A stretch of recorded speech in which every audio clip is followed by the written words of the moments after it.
Hello and welcome to another of my reviews of Tai Lopez's 67 Steps.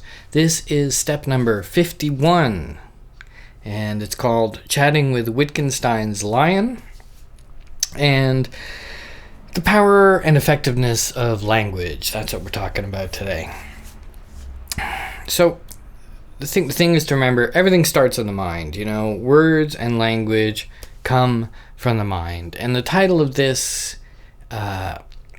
podcast step is that if a lion could speak, we couldn't understand him. That's a quote from Wittgenstein, and Wittgenstein is saying that even if the lion spoke English or that kind of thing, we wouldn't be able to understand what he said because his perspective is so different, and his choice of words would be incomprehensible to us because the way he sees the world is so different.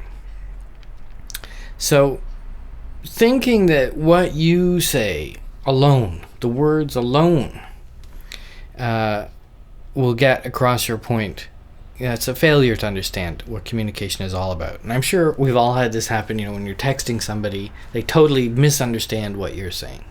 And that's kind of what this is talking about.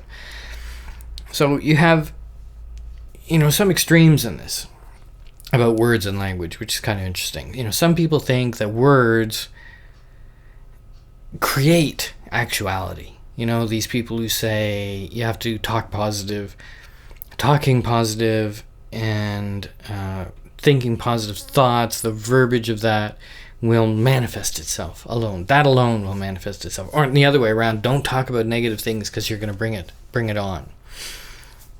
And you have some people who think that words don't matter, And then you also have people who think that words are very important, and with words they'll get the message across. So Tai has an interesting example, and they say, if you go to China, you can see the opposite of the power of words, because unless you speak Chinese, you can say anything. Your ability to communicate is greatly diminished. And Tai says his example is that you can go to China and you can swear all you want, but if you swear and you smile, people will think you're being nice.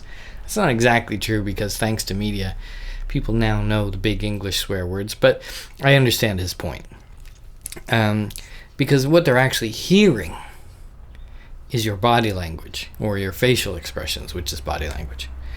So this words are just symbols, they're just conduits, as Tai said, to your ideas. And never forget that the most important part of communication is to be understood. It's not you have to use these special precious words. It's about getting your message across. Tai then goes off on some tangent about how animals communicate, which I think he was kind of totally wrong about, so I don't want to touch on that, because the way animals communicate obviously is completely different, and it's a nonverbal communication, and anyway, that has nothing to do with what we're talking about, or very little to do with what we're talking about. So when you're trying to communicate, one of the most important things you can do is consider the listener.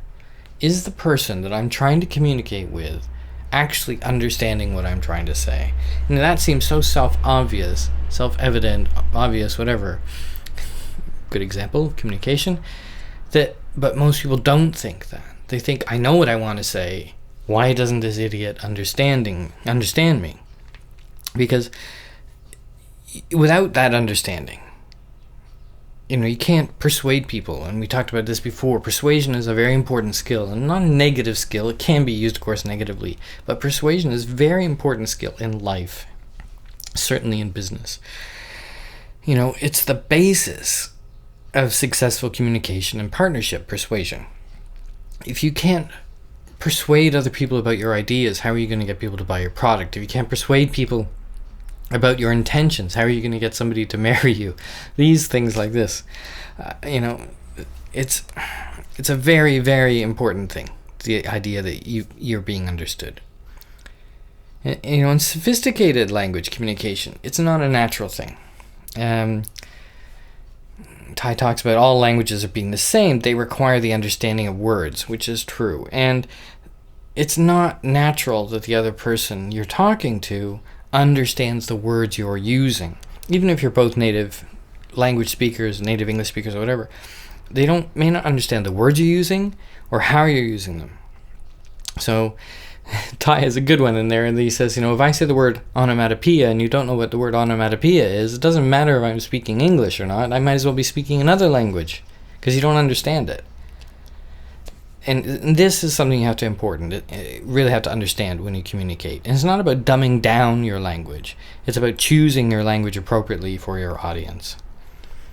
And, you really see that in times of stress, When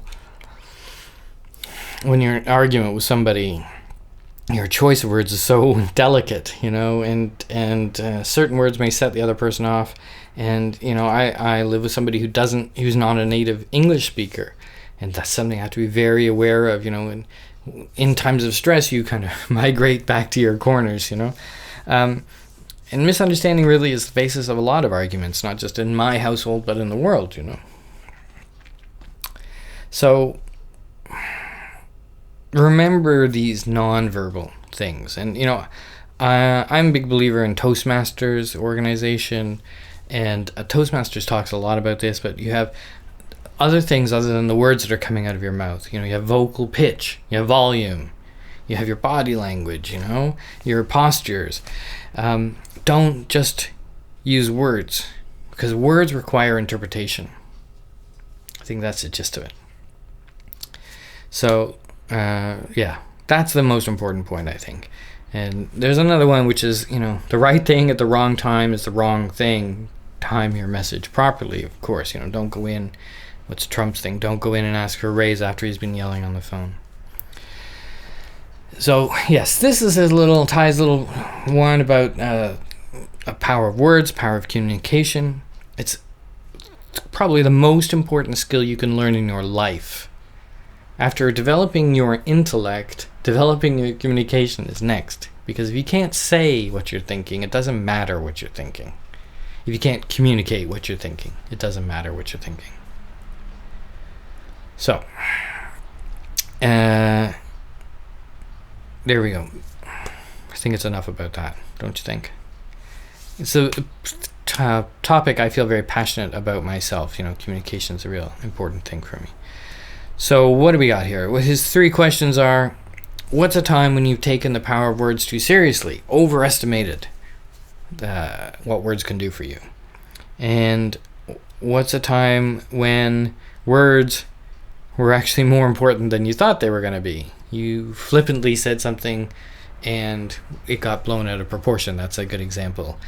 This happened to me a long time ago, where I said something, and to be honest, I totally thought I said the opposite. But these people thought I said something, and they never forgave me for it, even though I'm absolutely positive I didn't say it.